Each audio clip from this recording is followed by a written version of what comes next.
Sekarang tiba saatnya untuk kita mendengarkan pemberitaan firman Tuhan kepada hamba-Nya. Kami persilahkan. Kita sama-sama membuka Injil Yohanes pasal 12 ayat yang ke-20 sampai dengan ayat yang ke-33. Mari kita berdoa.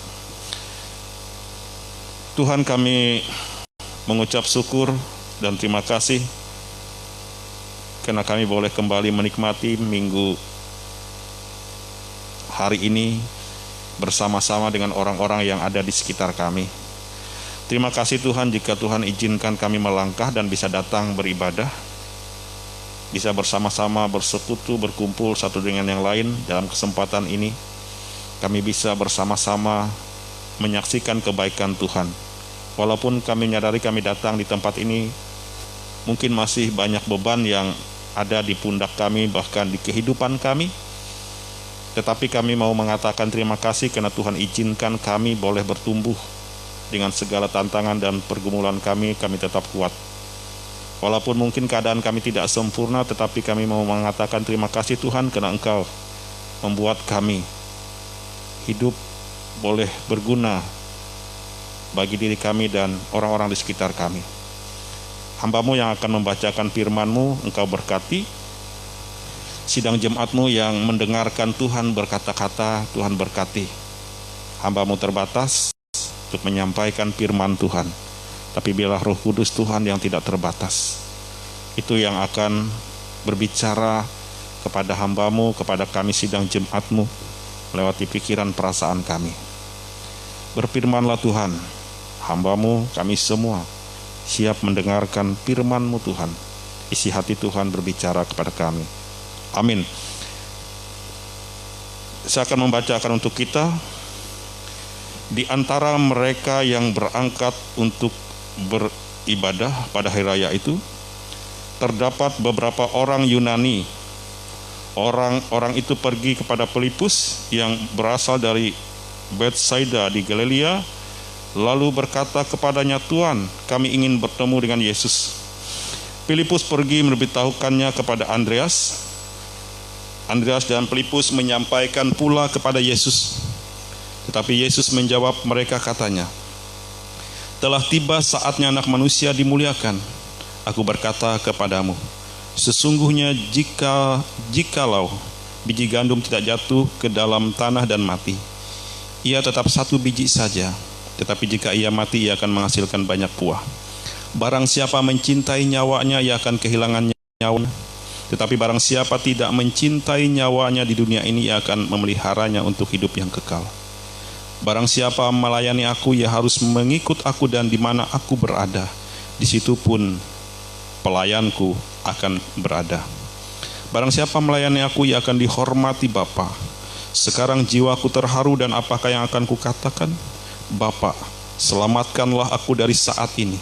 Tidak, sebab untuk itulah aku datang ke dalam saat ini. Bapa, muliakanlah namamu. Maka terdengarlah suara dari sorga, aku telah memuliakannya, dan aku akan memuliakannya lagi. Orang banyak yang berdiri di situ dan mendengarkannya berkata bahwa itu bunyi guntur. Ada pula yang berkata, seorang malaikat telah berbicara dengan dia. Jawab Yesus, suara itu telah terdengar bukan oleh karena aku, melainkan oleh karena kamu. Sekarang berlangsung penghakiman atas dunia ini. Sekarang juga penguasa dunia ini akan dilemparkan ke laut. Dan aku, apabila aku ditinggikan dari bumi, aku akan menarik semua orang datang ke. Ini dikatakannya untuk menyatakan bagaimana caranya ia akan mati. Amin. Bapak Ibu Saudara yang saya kasih dalam Yesus Kristus, saya mengambil satu poin untuk bahan khotbah saya Minggu Sengsara yang ke-6. Saya membacakan ayat yang ke-24 satu kali lagi, Bapak Ibu Saudara. Aku berkata kepadamu, sesungguhnya jikalau biji gandum tidak jatuh ke dalam tanah dan mati, ia tetap satu biji saja. Tetapi jika ia mati, ia menghasilkan banyak buah. Saya tertarik dan sekaligus juga menjadi judul saya, yaitu menghasilkan buah. Ini yang menjadi perenungan saya untuk kita pada hari ini. Nah, Bapak Ibu Saudara yang dikasihi dalam Yesus Kristus, pernahkah kita mendengar orang yang berkata demikian biasanya, ya, antara lain, sayang ulu bakas misalnya, berhasil, sukses. Tapi sayang, dia sampai mewariskan kesuksesannya untuk anak-anaknya. Pernah mendengar demikian Bapak Ibu Saudara? Atau yang lainnya, keluarga ini berhasil, keluarga ini sukses, tapi sayang, kehidupan mereka berantakan, hancur. Pernah dengar? Atau pernah kita yang mengalami? Atau yang lain lagi, satu keluarga berhasil dan sukses tetapi jahat dengan orang tua. Pernahkah kita mendengar? Tulas dengan lubakas, sayang belum berhasil. Kemudian juga pernahkah kita mendengar kehidupan ini berhasil dan sukses, tetapi seluruh keluarga mereka berantakan karena merebut harta kekayaan? Pernahkah ini terjadi?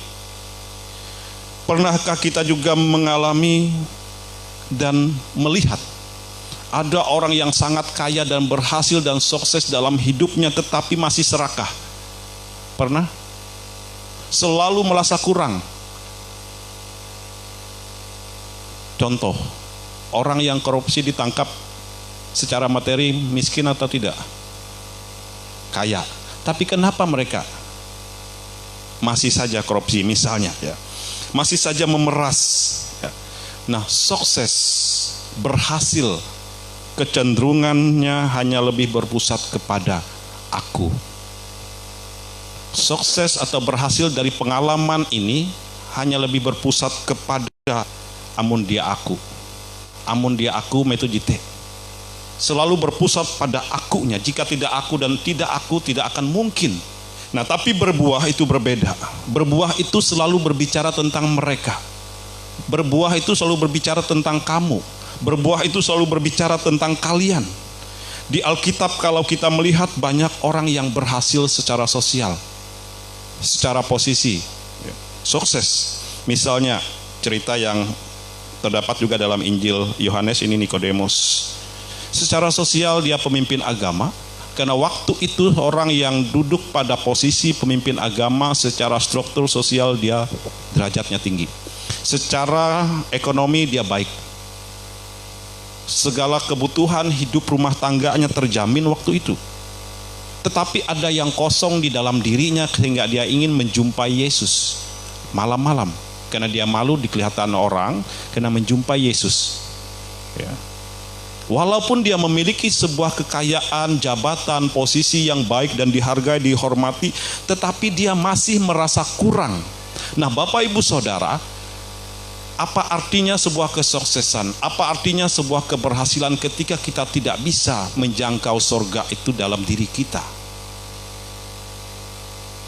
Nikodemus orang yang sukses, berhasil, tetapi dia merasa kurang. Karena itu dia menyadari, harta ini untuk apa?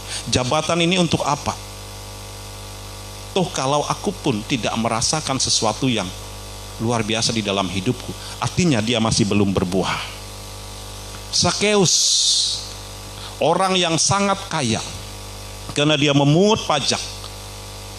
Yang biasanya pajak 1.000 dia pungut menjadi 2.000, 1.000-nya untuknya. Kita bisa bayangkan dia mendapatkan kekayaan yang luar biasa waktu itu, tetapi ternyata dia memiliki kekayaan, kesuksesan pada waktu itu dia merasa tidak berbuah. Ada satu yang kosong di dalamnya, waktu itu dia hanya ingin melihat Yesus saja. Tetapi tiba-tiba Yesus mau datang ke tempatnya. Dan ketika Yesus bertemu dan makan di tempatnya, belum selesai makan, dia menyadari bahwa keberhasilan dan kesuksesan itu tidak ada artinya jika surga tidak ada di hatinya. Karena waktu itu dia akhirnya bukan saja sukses, tetapi dia berbuah. Apa yang dia katakan, apa yang kuperas akan kukembalikan. Bahkan berapa persen yang kumiliki akan kupersembahkan. Artinya kalau kita memiliki segala sesuatu di dalam hidup ini tanpa berbuah, itu artinya hampa hidup ini. Karena semua orang bisa sukses, Bapak Ibu Saudara. Kita semua bisa sukses, bisa berhasil asal kita cangkal begawi. Tetapi kalau tidak berbuah, kita ingat cerita tadi yang saya sampaikan, sayang, keluarga berantakan, berhasil, sayang begini, sayang begitu. Ya. Apa yang terjadi kalau kita tidak berbuah, akhirnya akan sia-sia.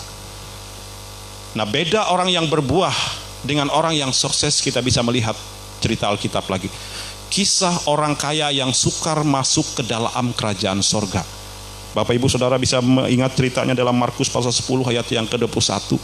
Bagaimana orang kaya itu memandang bahwa kesuksesan dan keberhasilan bahkan sorga itu dia bisa jangkau.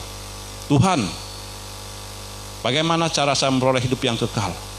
Saya sudah berpuasa, saya sudah menjalankan ibadah, apalagi yang dikatakannya. Saya sudah menuruti seluruh perintah hukum Taurat sejak kecil. Tidak membunuh, tidak berzina, tidak mencuri. Semua apapun aturan agama sudah saya lakukan. Tetapi apa yang dikatakan Yesus kepada anak muda itu? Tinggal satu lagi yang belum kamu lakukan. Juallah hartamu. Ketika orang kaya itu menempatkan hatinya kepada kesuksesan dan keberhasilannya, dia pergi dengan sedih. 1% pun tidak dia persembahkan kepada Tuhan. Ketika dia menganggap keberhasilan dan kesuksesan bahkan surga itu dia bisa capai, akhirnya dia meninggalkan Yesus. 1% saja pun tidak dia persembahkan. Dia sedih, membawa segala apa yang dia miliki. Itu bedanya ketika kita hidup dalam kesuksesan dan keberhasilan dengan buah. Orang yang berbuah pasti dia sukses, tetapi dia juga bisa berbagi. Nah, Alkitab tidak mengajarkan kita supaya kita berhasil. Tetapi Alkitab banyak sekali berbicara tentang berbuah. Di Mazmur misalnya, di kitab Perjanjian Baru banyak berbuah. Ya. Alkitab tidak berbicara masuk Kristen itu supaya kita sukses dan berhasil, tetapi berbuah. Alkitab tidak mengajarkan kalau kita menjadi Kristen itu kita membangun gereja yakin hidup sukses. Tetapi Alkitab mengajarkan kita berbuah. Kalau kita mau sukses kerja, sukses mudah, tapi berbuah itu yang dituntut oleh Tuhan. Paulus kita bisa melihat Filipi pasal 1 ayat yang ke-22. Tapi jika aku harus hidup di dunia ini, itu bagiku bekerja memberi buah, kata Paulus. Paulus orang yang sukses secara ekonomi, pendukungnya banyak, dia sudah mengalami itu semua, tetapi dia masih belum berbuah waktu itu. Ketika dia berjumpa dengan Tuhan, dia mulai berbuah. Karena itu Paulus katakan, aku bekerja memberi buah.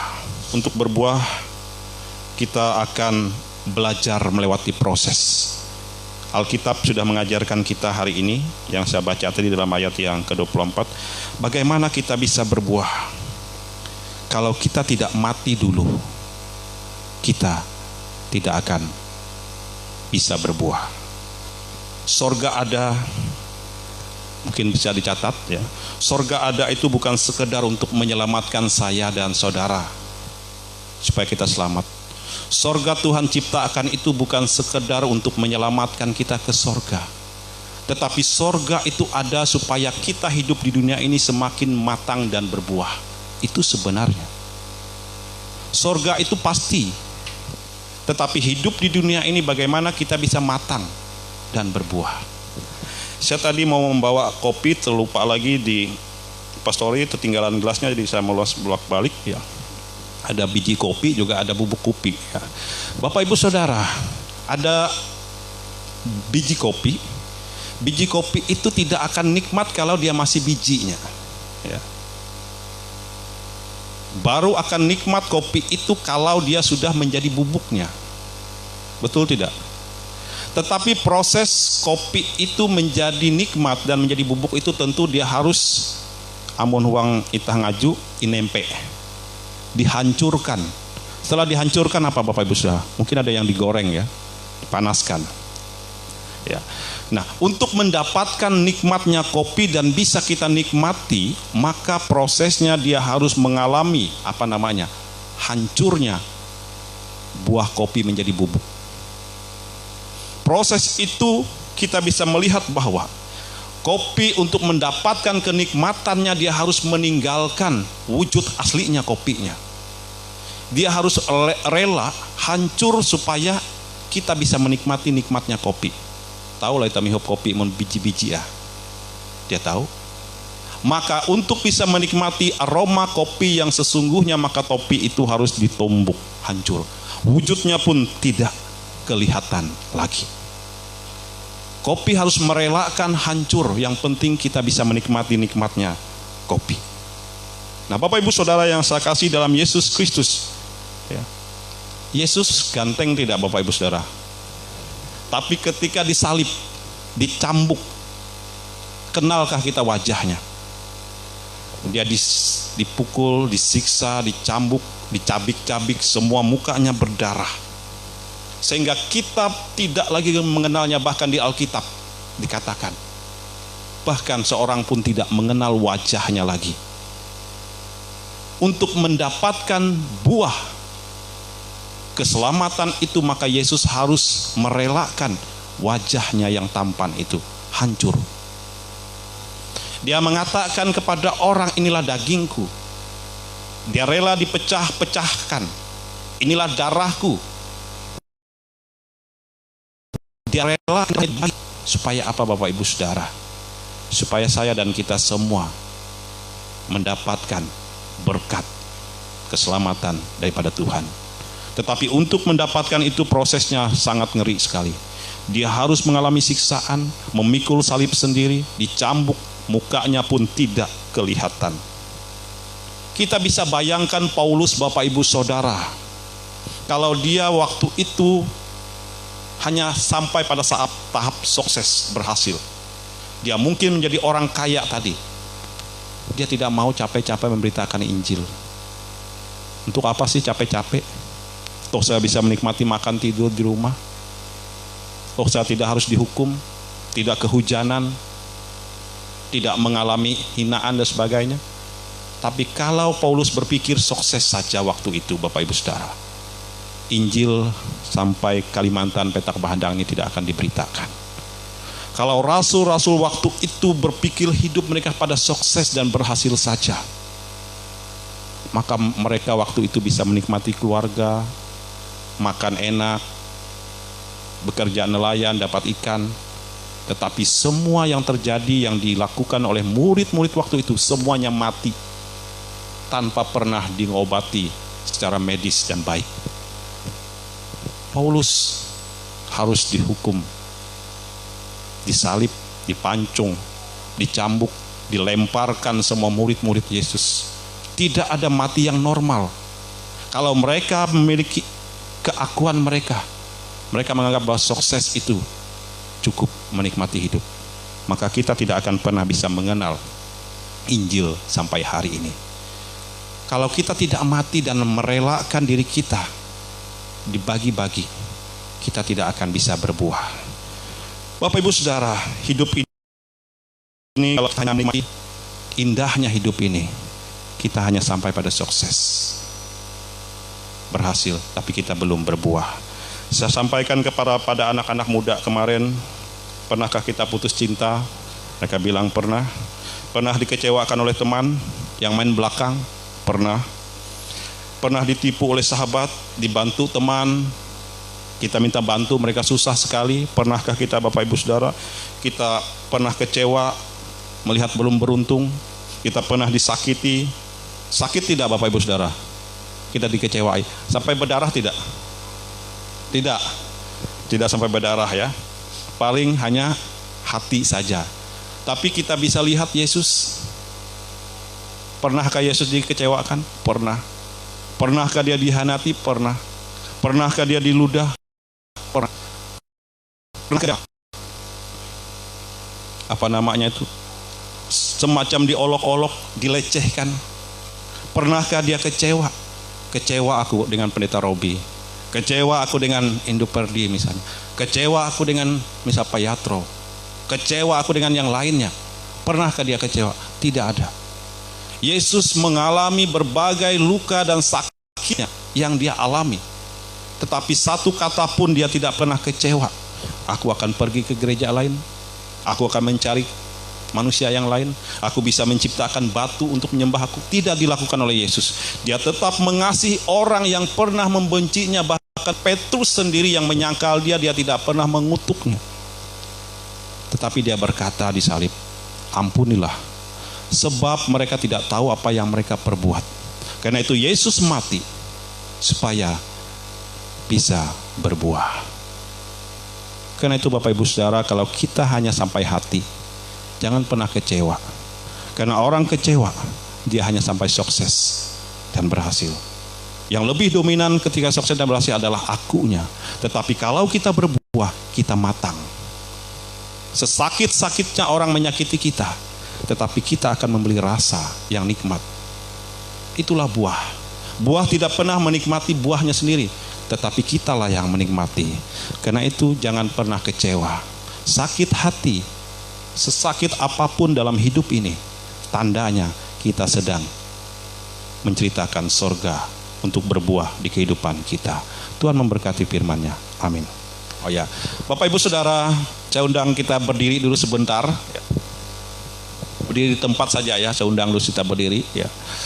Bapak Ibu Saudara, saya tahu ya, ada di samping kita sebenarnya punya masalah. Karena itu mungkin bisa disampaikan dengan temannya apa yang mau didoakan. Ya, silahkan ada di sampingnya apa yang mau didoakan. Samping kiri misalnya siapa, ya mungkin Pak Epi minta doakan dengan Indonesia, ya mungkin Pak.